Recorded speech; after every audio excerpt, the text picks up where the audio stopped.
पौराणिक कथा। जीतिया व्रत माताएं अपनी संतान की दीर्घ आयु के लिए रखती हैं। यह एक निर्जला व्रत है जो कि आश्विन मास के कृष्ण पक्ष की अष्टमी को रखा जाता है। मान्यता है कि इस व्रत को पूरी श्रद्धा से करने और जीतिया व्रत की कथा को सुनने और पढ़ने से महिलाओं के बच्चे खुशहाल होते हैं, उनकी आयु लंबी होती है। तो चलिए अब हम जीतिया व्रत की पौराणिक कथा सुनते हैं।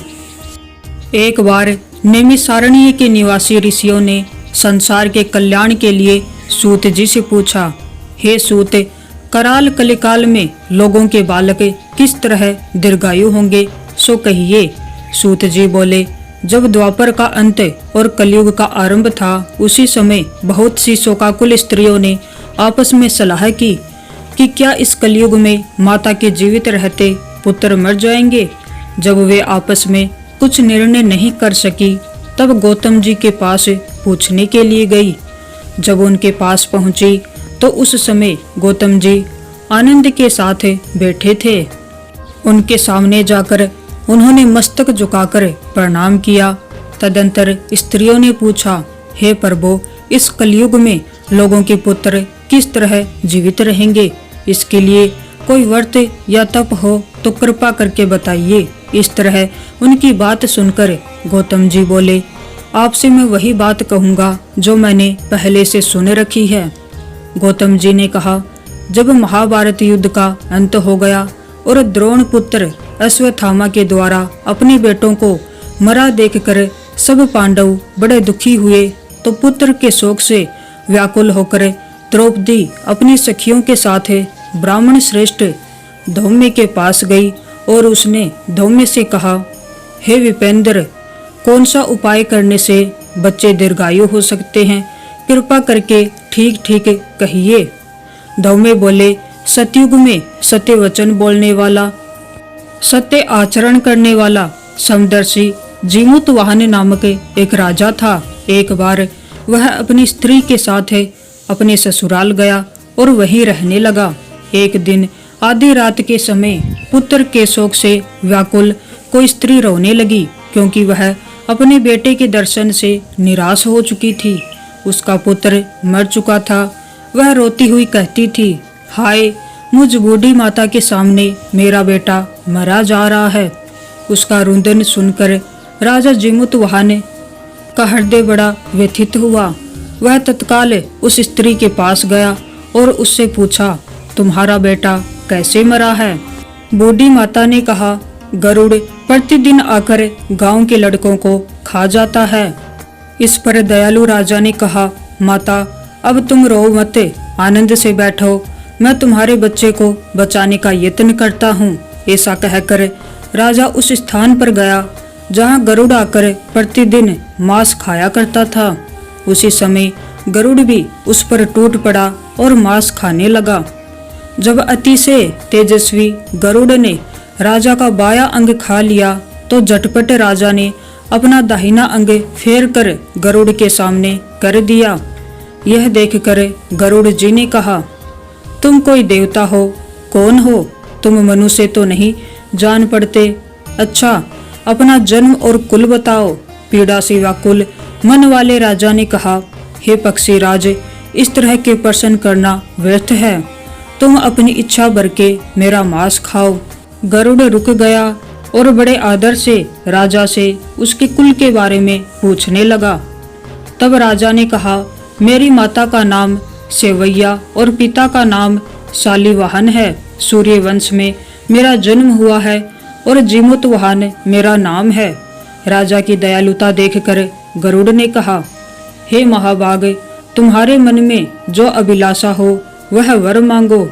राजा ने कहा, हे पक्षीराज, यदि आप मुझे वर दे रहे हैं तो वर दीजिए कि आपने अब तक जिन प्राणियों को खाया है वे सभी जीवित हो जाएं। हे स्वामिन, अब से आप यहाँ बालकों को न खाएं और कोई ऐसा उपाय करें कि जहाँ जो उत्पन्न हो वे लोग बहुत दिनों तक जीवित रहें। धौम्य ने कहा कि पक्षीराज गरुड़ राजा को वरदान देकर स्वयं अमृत लाने के लिए नागलोक चले गए। वहां से अमृत लाकर उन्होंने उन मरे हुए मनुष्यों की हड्डियों पर बरसाया।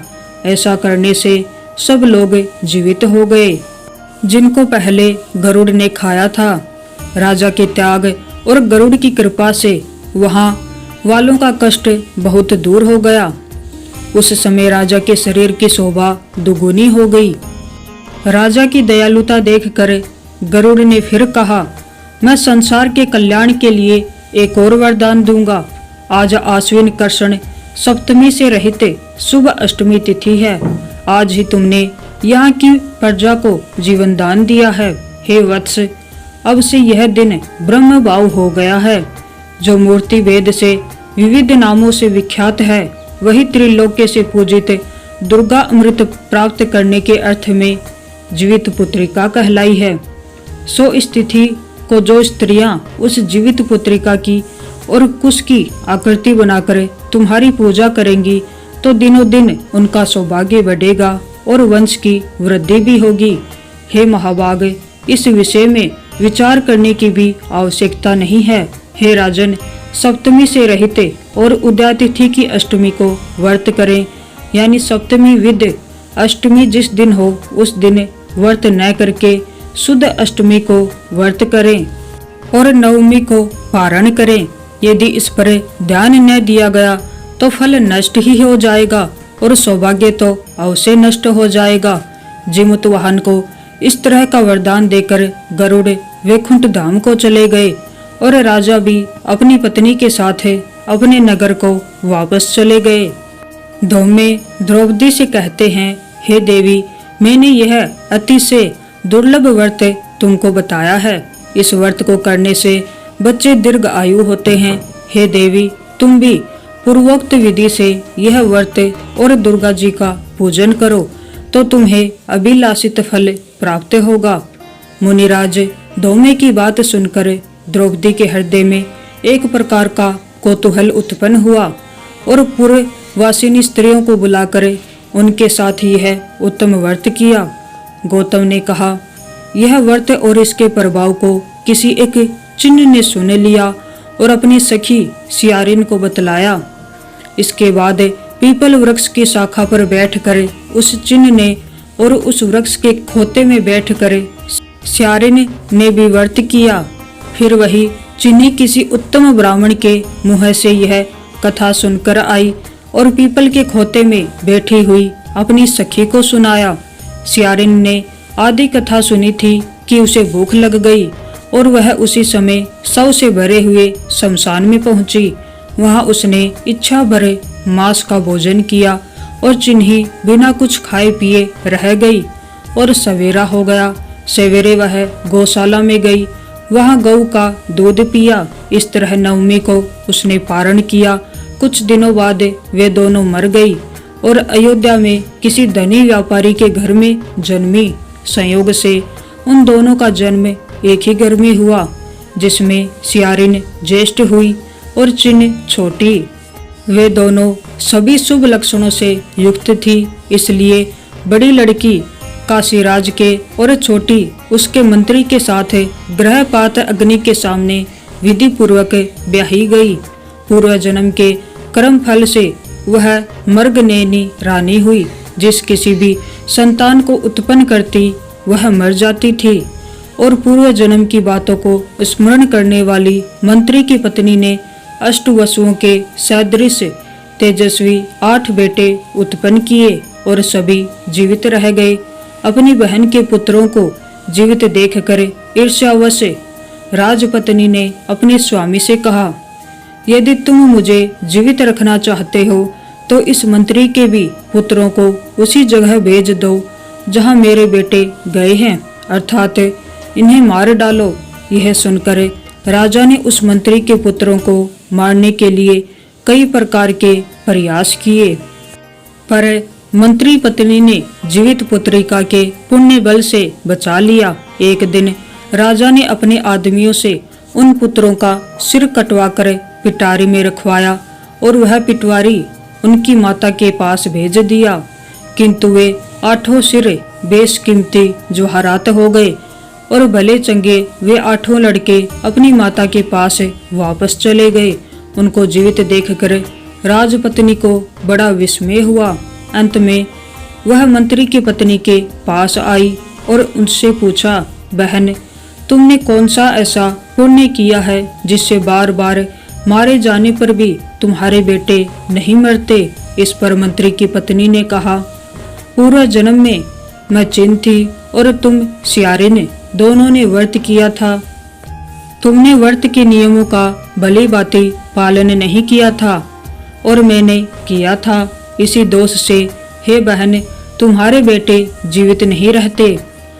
और राजरानी, अब भी तुम उस जीवित पुत्री का व्रत को करो तो तुम्हारे बेटे दीर्घायु होंगे। मैं तुमसे सच सच कह रही हूँ। उसके कथन अनुसार रानी ने व्रत किया, तभी से उसके कई बेटे सुंदर और दीर्घायु होकर बड़े बड़े राजा हुए। सूत जी कहते हैं कि सब प्रकार का आनंद देने वाला यह मैंने दिव्य व्रत बतलाया है। स्त्रियां चिरंजीवी संतान चाहती हैं तो विधि पूर्वक यह व्रत अवश्य करें। तो ये थी जीवित पुत्री का व्रत की पौराणिक कथा।